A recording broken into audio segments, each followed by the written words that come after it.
Bismillahirrahmanirrahim.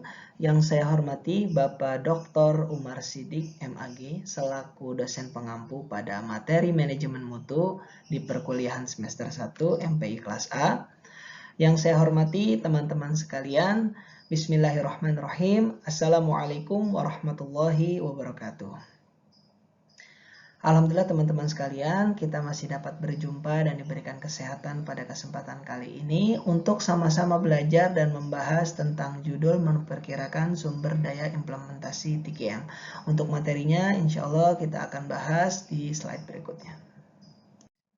Berbicara masalah TKM, maka kita berbicara tentang kualitas produk. Kualitas produk dalam suatu perusahaan itu tergantung pada perhatian organisasi terhadap SDM-nya.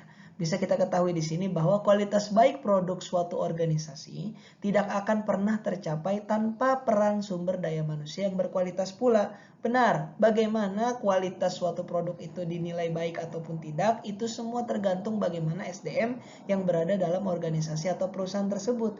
Apabila SDM-nya berkualitas dan memiliki kompetensi yang bermutu, maka kualitas dari produk tersebut pun akan ikut baik. Maka darinya organisasi perlu memperhatikan terhadap skill, knowledge, dan ability para SDM-nya untuk menciptakan atau memproduksi suatu kualitas yang baik. Baik, kita masuk pada implementasi Total Quality Management. Di sini ada aspek dasar implementasi TQM. Perlu kita ketahui bahwa implementasi TQM yang ideal pada perusahaan adalah perusahaan melakukan proses membangun kualitas secara gradual dan bertahap. Perlu kita garis bawah di sini, perusahaan dianggap ideal dalam mengimplementasikan TQM adalah ketika perusahaan tersebut membangun kualitas para karyawannya secara gradual dan bertahap. Jadi yang kualitasnya di awal itu mungkin biasa saja, dengan adanya penerapan TKM yang ideal, yakni perusahaan berusaha untuk membuat kualitas kinerja pada karyawan itu bertahap menjadi lebih baik. Lalu kita masuk pada 3 aspek dasar implementasi TKM. Yang pertama adanya perhitungan, yang kedua adanya pelanggan, yang ketiga adanya budaya. Maka bisa kita lihat di sini bahwa implementasi TKM dengan cara ini, dengan memperhatikan adanya perhitungan, adanya pelanggan, dan adanya budaya, maka implementasi TKM di sini dilakukan karena pada hakikatnya TKM merupakan pendekatan proses menuju perubahan budaya kerja kualitas. Jadi perusahaan yang menerapkan TKM sebenarnya implementasi tersebut merupakan pendekatan suatu perusahaan dengan proses menuju perubahan budaya kerja kualitas karyawan yang sebelumnya kurang baik menjadi lebih baik lagi. Implementasi TKM terbagi menjadi 2. Yang pertama adanya tahap, yang kedua adanya proses. Pada sesi tahap, implementasi TKM dikategorikan menjadi 3 bagian. Yang pertama, bekerja dengan rotasi siklus PDCA, yaitu Plan, Do, Check, Action. Yang kedua, adanya penilaian fakta, yakni penilaian yang mencangkup faktor-faktor QCDSM, Quality, Cost, Delivery, Safety, and Moral. Yang ketiga, adanya penggunaan alat statistik. Untuk apa alat statistik tersebut? Yakni untuk mengenal kondisi atau menilai tingkat operasi yang terjadi dengan menggunakan data yang ditinjau dengan kemampuan statistik. Jadi perusahaan mampu mengukur di mana kurang atau kelemahan dari suatu perusahaan tersebut melalui alat statistik untuk meningkatkan atau memperbaiki kualitas tersebut agar menjadi lebih baik lagi. Lalu pada proses, implementasi TKM dalam prosesnya, yakni di sini menjadi 4 kategori. Yang pertama, adanya manajemen organisasi harus menjadikan TKM sebagai prioritas utama organisasi. Yang kedua, budaya organisasi harus agar semua anggota menerapkan konsep TKM dalam setiap proses. Jadi, budaya organisasi yang ada di dalam suatu perusahaan yang menerapkan TKM itu harus benar-benar ditegaskan agar semua anggota dalam suatu organisasi atau perusahaan tersebut menerapkan konsep-konsep yang TKM sudah tetapkan. Yang ketiga, kelompok kecil dikembangkan pada keseluruhan organisasi untuk memahami kualitas, identifikasi, keinginan konsumen, serta mengukur kemajuan kualitas. Jadi kelompok kecil itu dikembangkan. Kelompok kecil dalam suatu perusahaan itu dikembangkan pada keseluruhan organisasi agar dapat memahami kualitas yang baik itu seperti apa. Lalu dapat mengidentifikasi bagaimana sih keinginan konsumen-konsumen ke depannya, serta mengukur kemajuan dan kualitas dari suatu perusahaan tersebut. Yang terakhir, adanya perubahan dan perbaikan berkelanjutan. Jadi harus diimplementasikan perubahan dan perbaikan yang berkelanjutan tersebut agar dapat dipantau, disesuaikan atas dasar hasil analisis pengukuran. Jadi TQM dalam prosesnya pun harus melakukan evaluasi dan perbaikan-perbaikan yang berkelanjutan agar kualitasnya semakin meningkat sesuai keinginan para klien atau customer. Baiklah, sekarang kita masuk kepada tema utama, yakni memperkirakan sumber daya implementasi TQM melalui pemberdayaan SDM dan pengembangan SDM demi menjaga kinerja dan mutu organisasi. Perlu kita ketahui bahwa SDM, sumber daya manusia, adalah aset terpenting dalam organisasi. Jadi, sebuah organisasi demi mencapai tujuannya perlu melakukan pemberdayaan dan pengembangan SDM untuk menjaga mutu kualitasnya. Dengan kata lain, semakin tingginya perhatian organisasi terhadap pemberdayaan dan pengembangan SDM, maka akan semakin baik pula mutu dan kualitas produk yang dihasilkan dari organisasi tersebut.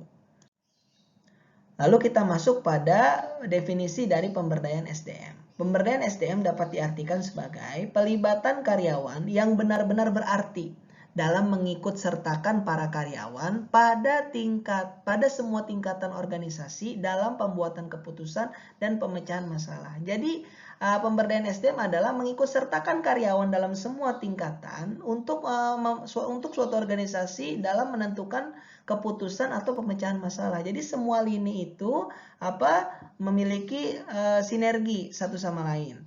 Jadi semuanya terlibat dalam hal mengambil keputusan dan pemecahan masalah. Maka organisasi dalam pemberdayaan SDM perlu beberapa media. Media pemberdayaan karyawan atau SDM dapat dilakukan dengan cara yang pertama adanya pelatihan, yang kedua adanya sumbang saran, yang ketiga adanya penilaian, yang keempat adanya pengakuan serta kerja kelompok yang tangguh. Lalu kita masuk pada pengertian pengembangan SDM. Yang dimaksud dengan pengembangan SDM adalah persiapan individu dalam mendapatkan tanggung jawab yang berbeda dengan yang diemban sebelumnya atau yang lebih tinggi lagi di dalam suatu organisasi, yakni kesempatan bagi pekerja untuk belajar demi perkembangannya. Jelas pengembangan SDM adalah persiapan individu untuk mendapatkan tingkatan yang lebih tinggi lagi daripada sebelumnya. Jadi dia berkembang dalam arti mereka belajar untuk dapat mengembangkan kompetensi dirinya untuk memikirkan atau menciptakan suatu kualitas dan mutu yang lebih baik lagi. Nah, lalu kita masuk pada peningkatan kualitas kerja SDM. Nah, di sini ada tolok ukur peningkatan kualitas kerja. Yang pertama, tolok ukurnya adalah peningkatan kualitas teoritis. Yang kedua, adanya peningkatan kualitas teknis. Yang ketiga, peningkatan kemampuan konseptual, yakni kemampuan para karyawan atau SDM dalam memprediksi segala sesuatu yang ada kaitannya dengan sasaran yang akan dituju. Yang keempat, adanya peningkatan moral, yakni mampu bekerja sama dengan baik dan menghindari perbuatan yang menyimpang. Jadi karyawan di sini mampu bekerja sama dengan baik dengan pihak-pihak tertentu agar menghindari perbuatan-perbuatan yang menyimpang satu sama lainnya. Itulah yang dimaksud dengan peningkatan moral. Yang terakhir, adanya peningkatan keterampilan teknis dalam menyelesaikan tugas dan memecahkan masalah. Jadi tolak ukur peningkatan kualitas kerja itu dilihat dari 5 tahap ini. Jadi bagaimana peningkatan kualitas teoritis atau bagaimana pemahaman SDM terhadap teori-teori yang ada dalam pekerjaannya. Yang kedua, peningkatan kualitas teknis, bagaimana mereka dapat memahami teknis dalam pelaksanaan tugas mereka. Lalu adanya peningkatan kemampuan konseptual, peningkatan moral, dan peningkatan keterampilan teknis dalam memecahkan suatu masalah. Maka dengan adanya tolak ukur tadi, kita dapat melihat bagaimana kegiatan realisasi perbaikan prestasi kerja tersebut terlihat. Jadi Kegiatan tersebut adalah dengan cara yang pertama perbaikan prestasi kerja, yang kedua penyesuaian kompensasi atau adanya imbalan yang sesuai, yang ketiga keputusan-keputusan penempatan, yang keempat kebutuhan pelatihan dan pengembangan, yang kelima adanya perencanaan dan pengembangan karir, yang keenam adanya kesempatan kerja yang adil. Jadi kegiatan realisasi untuk perbaikan prestasi kerja ada 6 ini yang perlu dilakukan organisasi. Jadi harus adanya perbaikan kerja sampai adanya kesempatan kerja yang adil bagi seluruh SDM yang ada pada organisasi tersebut. Itulah yang dimaksud dengan kegiatan realisasi agar terlaksananya perbaikan prestasi kerja. Setelah kita mengetahui tolak ukur peningkatan kualitas dan kegiatan realisasi dalam perbaikan kualitas kinerja SDM, maka kita masuk pada tema penilaian kinerja SDM. Yakni kita akan membahas tolak ukur kualitas kinerja SDM. Nah, untuk mengukur kinerja seorang karyawan, terdapat 5 kriteria yang akan dihasilkan dari pekerjaannya. Jadi, organisasi dapat menilai kinerja seorang karyawan atau karyawan-karyawannya melalui 5 kriteria ini. Yang pertama, kualitas. Yang kedua, kuantitas. Yang ketiga, adanya ketepatan waktu dalam menyelesaikan tugas. Yang keempat, efektivitas. Yang kelima, kemandirian fungsi kerja. Nah, 5 kriteria ini adanya kualitas, yakni dapat dilihat bahwa kualitas yang dihasilkan dari kinerja karyawan tersebut akan semakin baik. Itulah tolak ukur penilaiannya. Yang kedua adanya kuantitas. Kuantitas yang dihasilkan maka akan semakin banyak. Yang ketiga ketepatan waktu dalam menyelesaikan tugas. Karyawan yang menyelesaikan tugasnya tepat waktu atau sesuai deadline, maka jelas kinerja kualitasnya akan dinilai semakin baik. Yang keempat adanya efektivitas dalam melaksanakan tugas. Yang kelima adanya kemandirian dalam fungsi kerja yang tidak tergantung atau bergantung pada pihak lainnya. Baiklah, yang terakhir adalah kesimpulan dalam memperkirakan SDM implementasi TKM.